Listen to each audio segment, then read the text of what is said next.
Well, how's it going, everybody? Would you check this place out? Ooh, nice bathroom. More or less. I got this nice big room all to myself. Yeah. Sweet. Let's see what kind of view I've got. Yeah. The view leaves a lot to be desired. Yeah. Well, let me just explain to you where I am and why I'm here. I'm here on business somewhere near Shanghai. It's about 2.5 hour drive outside of Shanghai. I just arrived this morning. I got a call yesterday. They're asking me to come on this job because, you know, that's what I do. I'm a freelance consultant. So anyway, I met them in the morning. And I've been traveling non-stop. The flight was delayed due to bad weather. Came all the way here to, we came to Shanghai, and then immediately got into one of those little people carriers, all squashed in there, and drove another 2.5 hours and arrived at this, well, I must say it's a rather splendid hotel in the middle of nowhere. I still don't know what city this is, the name of the place, anything. I have no information. But as soon as I know, I'll let you guys know. In fact, I think I'll just pull my, see if I pull out my Google Maps here with my GPS, maybe I can get a bearing and see more or less where I am. Okay. It says something like Xingdu. I'm near the Xingdu Jiangsu maybe, which means I'm perhaps near the Xingdu Hotel. It's difficult to tell, eh? Anyway, I'll leave it on the windowsill to get a signal. Yeah, so that's basically where I am and what I'm doing at the moment. So I'm just going to get ready. Apparently they're coming to fetch us for dinner. So yeah, could be very exciting. We'll see.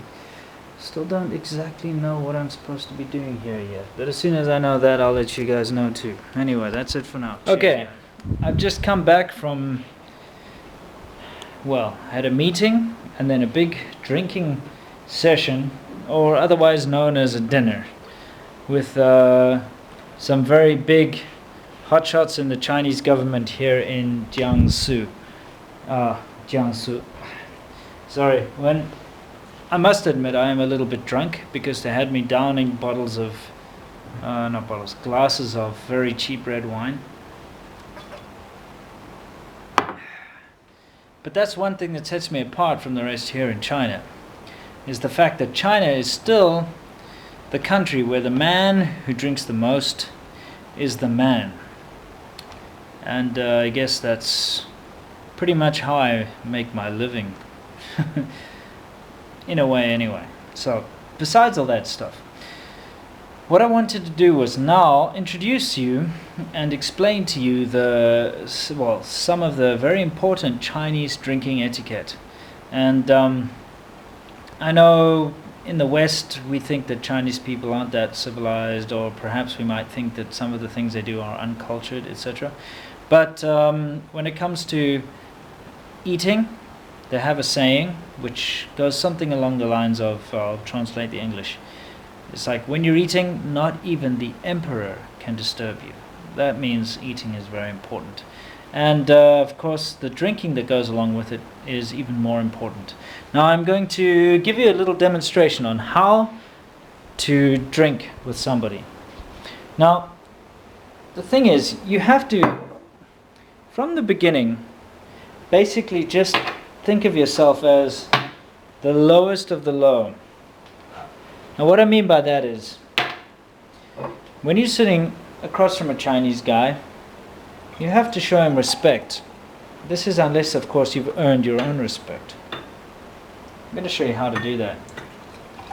Nice thing is I'm going to be cheersing myself so I can drink both glasses. Okay, basically, hang on. I've got 2 glasses of beer in my hand here. Let me sit down on my little fancy table here. Okay. So here we have 2 glasses of beer. Now, this is the boss's glass. I'm going to put it over here just for demonstration's sake.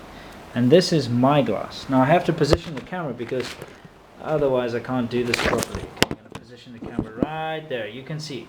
Now, when you're cheersing your boss, it's very important to put your hand underneath the glass like this. It's to show that you're showing full respect. Your hands are not doing anything else except cheersing this guy. Alright? Now, the second most important thing is to make sure that the top of your glass is lower than the top of his glass. This is the ultimate sign of respect, to show that he is taller than you, greater than you, better than you. So when you cheers a Chinese guy, you want to earn browning points, or if you want to show true respect, you cheers them lower with both hands like this. So this is kind of what you're looking for. And you'll see in Chinese culture, they'll try and lower their glass too, but don't let them. You've got to go as low as you can to try and, you know, cheers them underneath their glass. So basically, that's the beginning and the end of Chinese drinking etiquette as far as showing respect is concerned. Another thing is, of course, the host, or you know, the number one guy, he will be calling the shots as far as drinks are concerned. You don't drink until he proposes a toast, so to speak. The way they propose a toast, many different ways, but usually they call someone's name, or more commonly, you know, the lazy Susie, that kind of circular thing in the middle of the table which people swivel around to get to their food. They take the glass and they tap it on the lazy Susie. They go, and then they go, cheers type thing. Now, I'm going to teach you a few phrases. The first phrase you need to know is ganbei. Ganbei means dry glass. If you translate it, you know, literally. Basically, it just means finish. You know, bottoms up, down it, scull it, whatever the fuck us Westerners say. Sorry for the drunkenness. But ganbei means down the glass. Next, you have ibanbei, which means half a glass. Okay, and if the guy says ibanbei, you're lucky. It means just drink half your glass. Best thing though is 随便喝, which means, you know, drink as you like, pretty much. So if somebody says 随便喝, you can drink whatever you want. Most of the time though, it's a ganbei situation. So if you're squeamish, if you don't like to drink, the last thing you ever want to do is be in the company of Chinese people. Because if you refuse drink when you're in a, you know, sort of a Chinese dinner drinking kind of situation, that's probably the worst thing you can do. Refusing drink is probably the most impolite thing you could ever do. Because if you say, no, I'm not going to drink, or I don't drink, they're just going to completely discard you as any kind of business interest or any kind of person of worth anyway. And puerile as it might seem, being the guy who can drink the most really does make you the fucking king.